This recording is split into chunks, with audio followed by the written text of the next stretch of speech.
এইটা খুলনা বিভাগের সবচেয়ে পুরনো উচ্চতর শিক্ষা প্রতিষ্ঠান, যেটা দক্ষিণবঙ্গের অক্সফোর্ড নামেও পরিচিত। So welcome to Khulna BL college.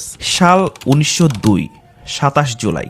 বাবু ব্রজলাল চক্রবর্তী কলকাতার হিন্দু কলেজের আদলে এই কলেজ নির্মাণ করেন মাত্র 2 একর জমির উপরে, এবং প্রথমে এই কলেজের নাম ছিল হিন্দু একাডেমি, এবং ম্যাক্সিমামই হিন্দু স্টুডেন্টই পড়তো এই কলেজে। প্রতিষ্ঠার প্রায় 7 বছরের মধ্যেই এটি সব ধর্মের জন্য উন্মুক্ত হতে শুরু করে। বর্তমানে জাতীয় বিশ্ববিদ্যালয়ের অধীনে থাকা কলেজগুলোর মধ্যে বিএল কলেজ অন্যতম।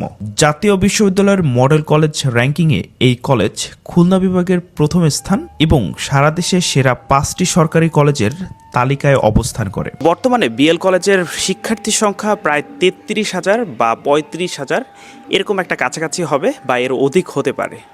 বিএল কলেজে মোট আবাসিক হলের সংখ্যা 60টি, এর ভিতরে হচ্ছে 2টি মেয়েদের জন্য, বাকি 5টি ছেলেদের জন্য। স্নাতক পর্যায়ে মোট 21টি বিষয়ে পাঠদান করেন প্রায় 200 জন শিক্ষক।